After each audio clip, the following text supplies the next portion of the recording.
Keir Vanessen never expected the past to slap him across the face in 4-inch heels and a red silk dress. The ballroom at Hawthorne University was packed with laughter, music, and too many people pretending they hadn't aged a day since graduation.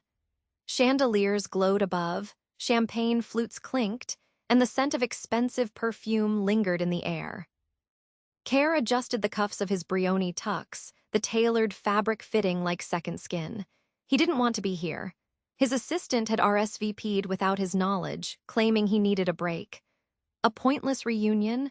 Not how a 35-year-old billionaire CEO of V-Core Industries typically spent a Saturday night. He was about to leave. And then she walked in. She wasn't someone he noticed in college. Not really. Maybe once in a crowded lecture hall or passing by in the quad. But now she was impossible to miss. The woman stepped into the room like she owned it, confident, glowing, and utterly breathtaking. Her dark, wavy hair framed her face like a halo, and her deep brown eyes scanned the room with quiet amusement. She didn't smile like she wanted attention. She smiled like she didn't need it. Keir's gaze locked on her. "Who is that?" he muttered, more to himself than anyone. "Jessa Zeller," said a voice beside him. It was Mark Langley, his former frat brother and the current king of nostalgia. "You remember her, used to sit in the back row of every class, crazy smart, quiet type, didn't talk much but always had her nose in a book."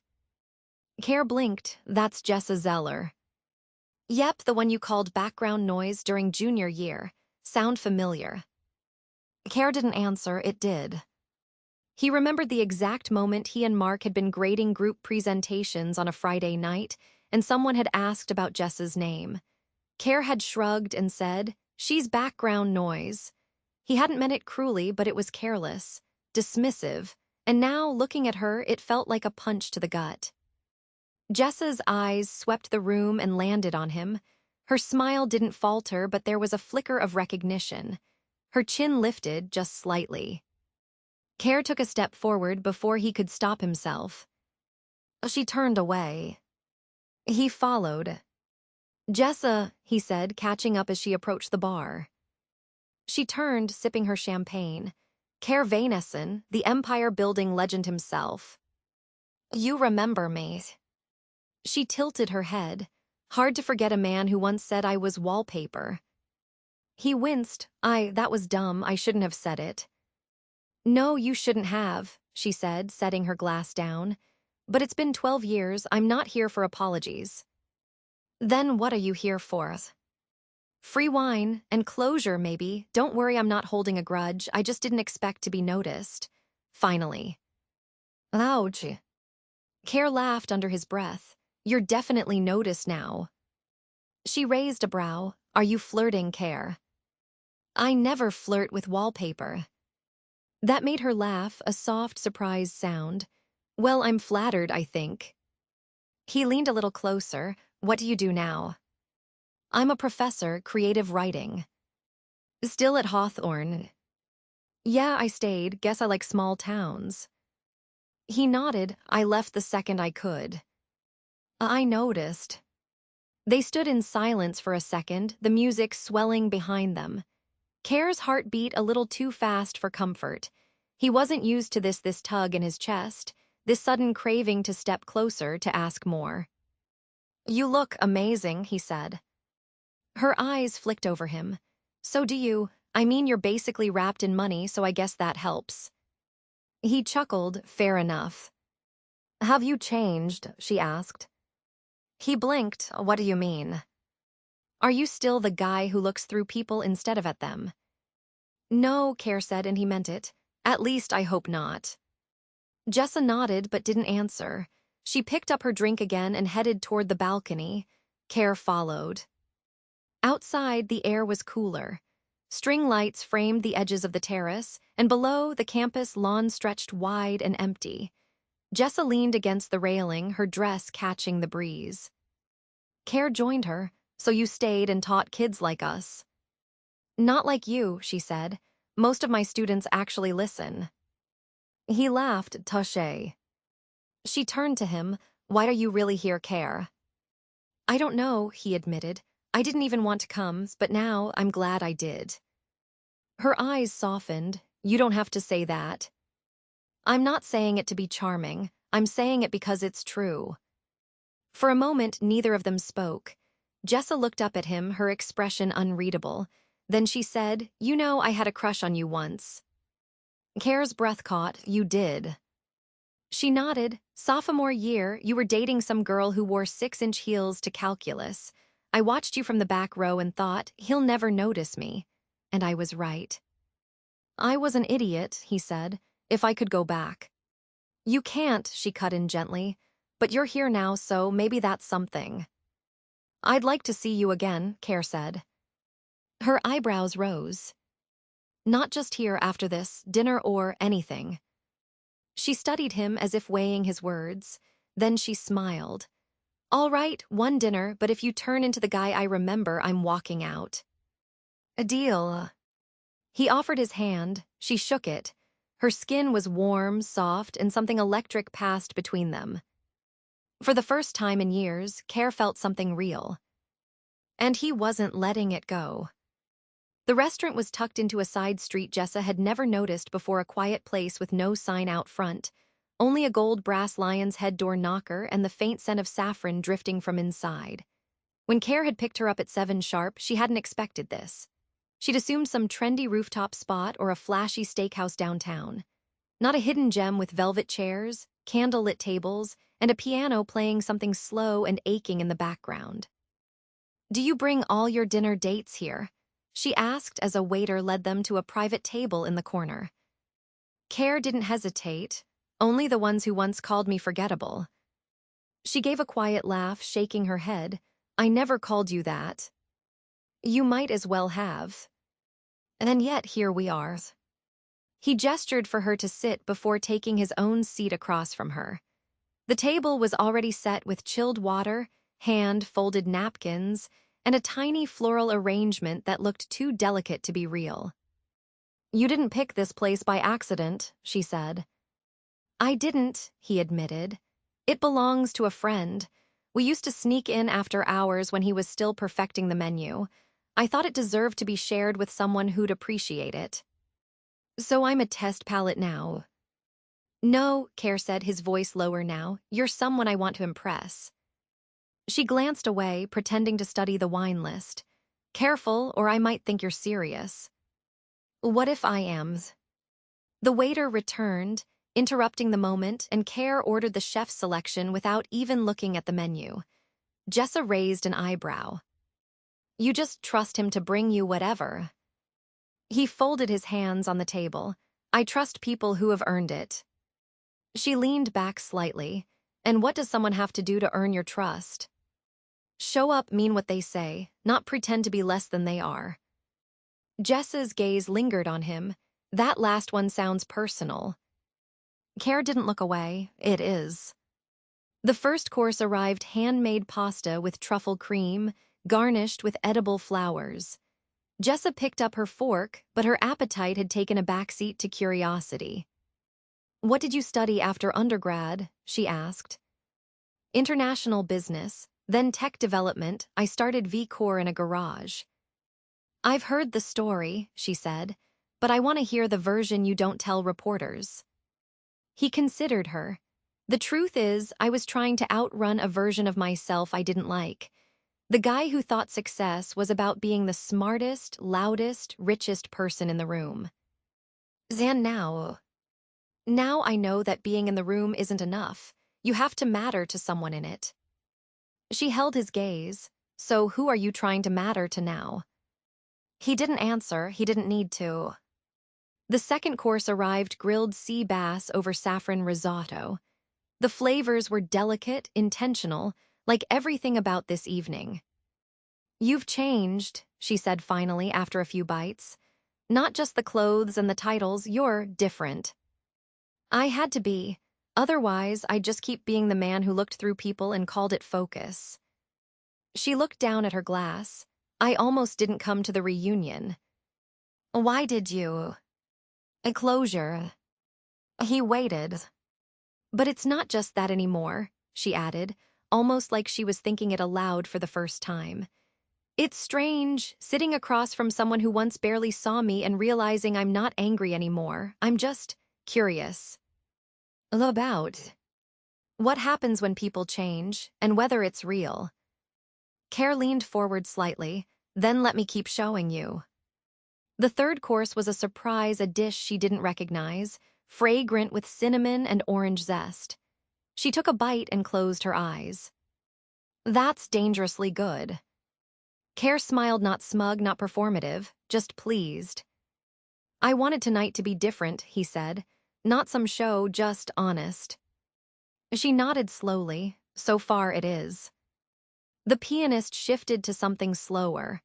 The restaurant had grown quieter, the evening stretching into something softer than either of them expected.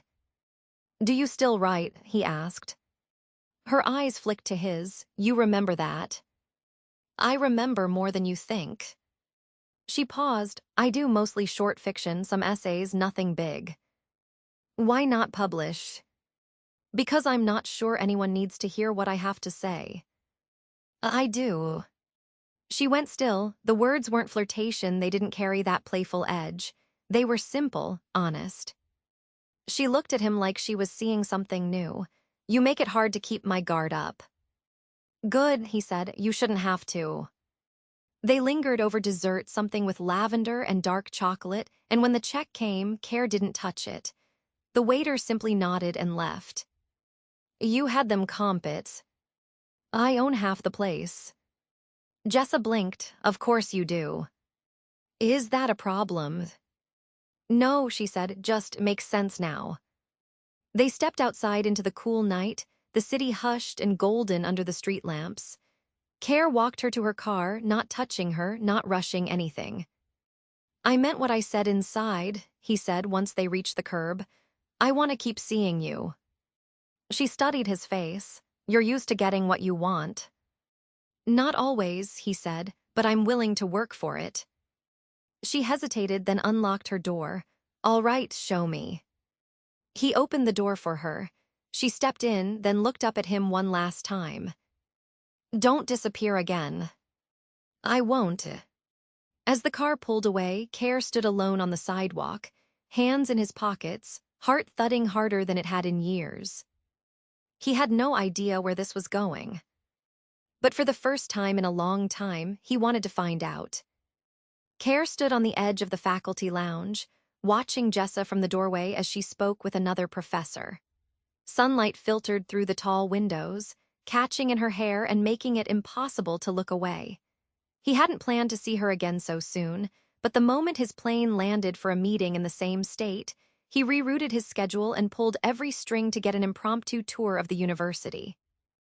She had agreed, after a long pause and one raised eyebrow.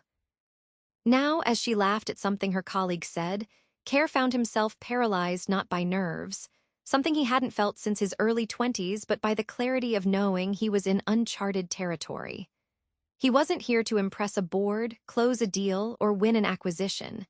He was standing inside a world she'd built without him, hoping she might let him stay for a while. Jessa noticed him and broke away from the conversation.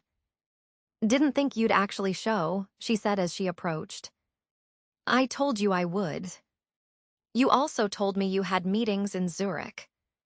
I did, I moved them. She crossed her arms, amused.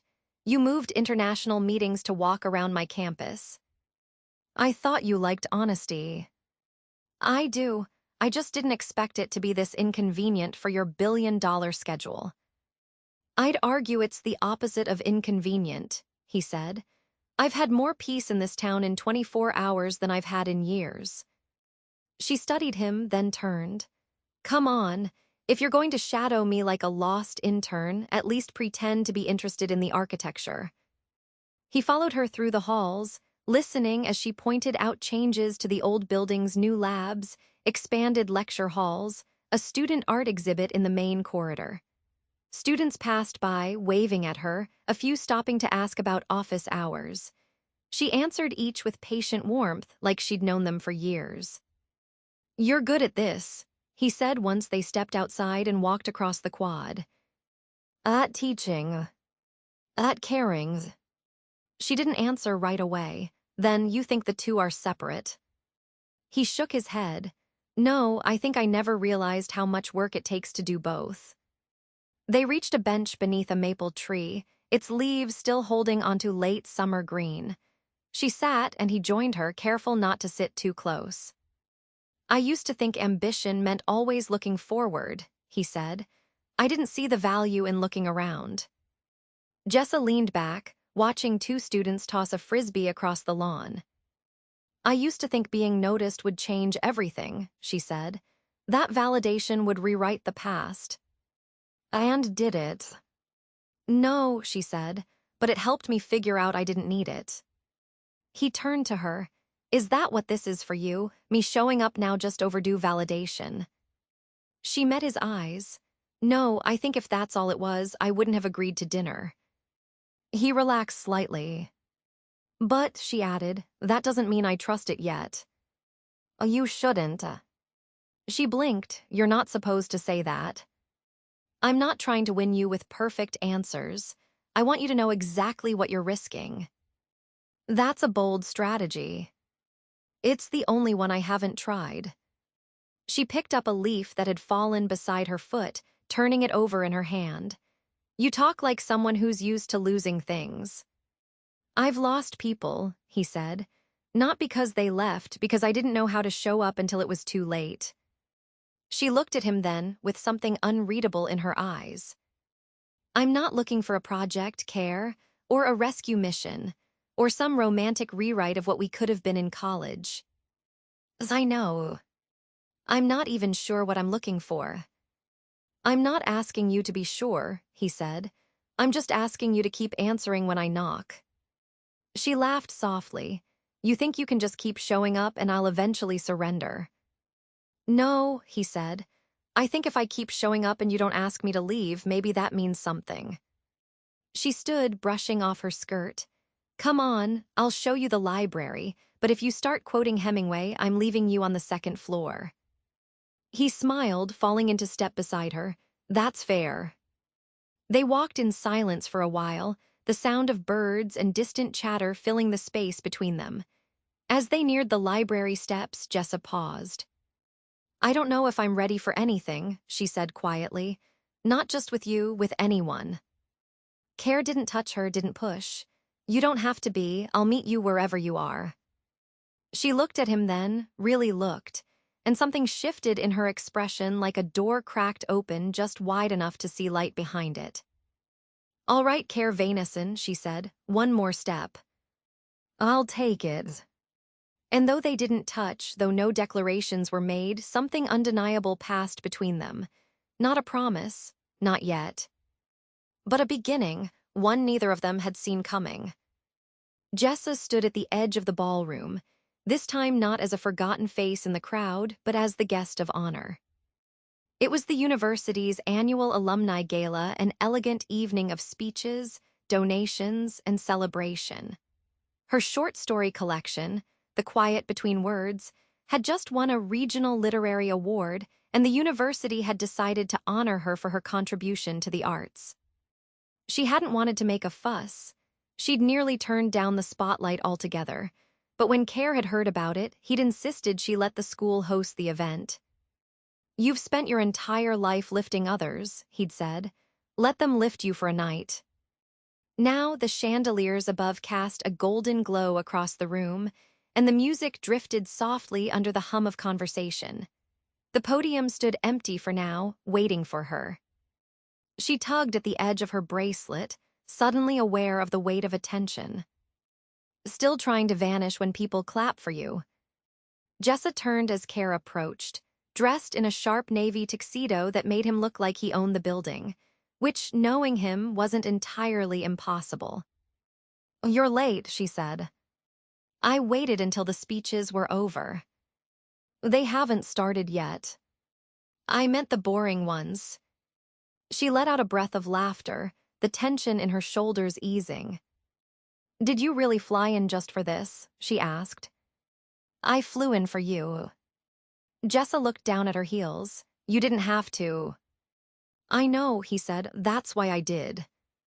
He offered his arm. She hesitated, then looped hers through his, letting him guide her toward the side doors that opened onto the university's sculpture garden. Outside, the air was cool and fragrant with night-blooming jasmine. Lights strung between trees cast everything in a soft white glow. "I know this wasn't easy for you," Keir said, "letting people see you." "I'm used to being invisible," she admitted. "Spotlights aren't my thing." "They should be," he said. "You shine in them." She walked a few steps ahead, stopping near a fountain. "I've spent so long building a quiet life, one that made sense, and then you showed up and everything started moving. Do you want it to stop?" She turned to face him, her expression unreadable. "Sometimes, but mostly I think I'm scared it won't keep going." He stepped closer. "I can't promise there won't be chaos or change, but I can promise I won't walk away from it." Jessa stared at him. "I don't want to be a footnote in your life, Keir." "You won't be," he said. "You're the headline." Her breath caught and she looked away, emotions flickering across her face too fast to name. Then she said, "When I was 17, I thought falling in love would feel like lightning. Something loud, immediate. And now I know it feels more like gravity. Quiet, constant, impossible to ignore." Keir reached into his jacket pocket. "I didn't plan this. I wasn't even sure I should bring it." She frowned slightly as he pulled out a small velvet box. "I'm not asking you to marry me tonight," he said quickly, opening the box to reveal a simple gold ring with a single diamond. "But I want you to know where this is going. I'm serious about us, about whatever future you want." Jessa stared at the ring. "I don't need an answer," he said. "I just need you to know I'm not going anywhere." She looked up. "You really were the last person I expected to fall for. And you're the only one who ever made it feel real." Her hand trembled as she reached for the box. She didn't take the ring. She closed the lid and held it between them. "I'm not ready to say yes, but I'm ready to stop running." His eyes searched hers. "Are you sure?" She nodded. "I've spent years teaching my students how to write endings that feel earned. Maybe it's time I believe in my own." He leaned in, brushing his lips over hers in a kiss that was gentle, certain, and filled with everything left unsaid. When they returned inside, her hand was still in his, and her smile no longer held caution, it held something unshakable. The university president called her to the stage. As she stepped up, Keir didn't need to follow. He stood at the back, watching her speak to a crowd that finally saw her the way he always had. And in that moment, nothing else mattered. She captured his heart, and this time he wasn't letting go. The morning sun poured through the floor-to-ceiling windows of Keir's penthouse overlooking Central Park, casting a gold sheen across the marble floors and brushed steel fixtures. Jessa stood barefoot in the kitchen, wrapped in one of his crisp white shirts, watching the espresso machine hiss to life. The quiet hum of the city below was distant, softened by the height and the thick glass that separated them from the chaos. Keir emerged from the hallway, tie in hand, his tailored shirt still unbuttoned at the collar. He paused in the doorway when he saw her, his expression softening in a way that had become familiar in recent weeks. "I thought you hated early mornings," he said, stepping closer. "I don't hate them," she replied, pouring coffee into a porcelain cup. "I just prefer to avoid them when they don't smell like this." "You're starting to sound like you belong here." She handed him the cup. "Maybe I do." He took it, brushing a kiss to the corner of her mouth. "You've already taken over the bookshelf. One more morning like this, and I'll have to start charging rent." She raised an eyebrow. "You want me to pay rent in a building you own?" "A fair point." He set the cup down and reached for the tie. Jessa took it from him, looping it around his neck with practiced ease. As she adjusted the knot, his hands settled lightly on her waist. "You never told me what made you start writing again," he said. She finished the knot and looked up. "You did." He blinked. "Me." "You told me to stop hiding. I didn't realize I'd been doing it for so long. That night after the gala, I stayed up until sunrise and wrote 3 new pages. It just kept going after that. Keir didn't speak, but the pride in his eyes said enough. The doorbell rang, followed by the discreet buzz of the concierge. "I'll get it," Keir said, releasing her gently. She wandered to the balcony while he went to the door. When he returned, he was holding a slim gray envelope. "What is it?" she asked. He handed it to her. "Open it." Inside was a letter from the Hawthorne Foundation. Jessa read it once, then again, slower. "They're funding a new writing initiative," she said. "Full scholarships for underrepresented voices. They want me to lead it." "I know," Keir said. "I made some calls, quiet ones." She stared at him. "You didn't." "I did, but not because I think you need help. Because I know how many students would thrive under you and because the world needs more of your stories. You just needed a bigger stage." Jessa felt her throat tighten. This isn't just a stage, this is a movement. And it starts with you. She folded the letter back into the envelope and set it on the table. Then she turned to him, her eyes shining. "You terrify me," she said softly. "As I know. Because you keep showing up, and I keep letting you in. I'm not leaving, Jessa. Not now, not ever." She stepped into his arms, then stopped looking at me like I'm going to vanish. "I'm just memorizing the view." They stood in silence for a moment, the city stretching beyond them, full of noise and momentum. But in this space between coffee and confessions, it was quiet. 3 months later, the launch of the Hawthorne Writing Initiative brought together artists, donors, and former students from across the country. Jessa stood on the stage in a navy dress, her voice steady as she welcomed the first cohort of fellows. Keir watched from the front row, surrounded by board members and university staff who all knew who had made this possible. But he didn't care for credit. He only cared that she was finally being seen, not as someone forgotten in the back row, but as a force who had shaped futures. That night he took her to a rooftop garden lit by lanterns. There was no crowd, no cameras, just them. "I used to think love was a disruption," Jessa said, curled on the couch beside him. "Something that knocked your life off balance. And now I think it's gravity again, but this time I don't mind falling." He reached into his coat pocket and pulled out the same velvet box. He opened it again, but this time didn't speak. Jessa took the ring wordlessly and slid it onto her finger. "I'm ready," she whispered. They married in Italy 6 months later, in a small vineyard overlooking the hills of Tuscany. Only 30 guests attended, close friends, her parents, a few former students, and Mark Langley, who gave a surprisingly emotional toast. Jessa walked down the aisle in a dress with embroidered text from her first published book stitched along the hem. Keir waited at the altar in a dark suit, eyes locked on her like she was the only thing that existed. As they exchanged vows, there were no sweeping promises or rehearsed lines, just quiet truths spoken between two people who had grown, changed, and finally found home in each other. Afterward, they danced under string lights and stars, barefoot on the stone patio, her head resting on his shoulder as a soft cello played in the background. They spent their honeymoon on an island with no phones, no clocks, and no schedules. Jessa wrote in the mornings, barefoot on the sand. Keir read every page, devouring her words like oxygen. Back home, they built a life that made sense only to them.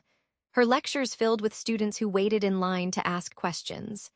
His company ran smoothly, more automated now, leaving him time to be present. They hosted writing retreats in the mountains, funded scholarships anonymously, and filled their apartment with books, laughter, and the occasional burnt toast on Sunday mornings. Years later, when a journalist asked Jessa what had changed everything, she said this: "A man who once looked through people learned how to see, and when he saw me, I finally saw myself." They grew old together in the quiet kind of love, the kind that didn't shout, but never stopped speaking. And they never missed a morning coffee.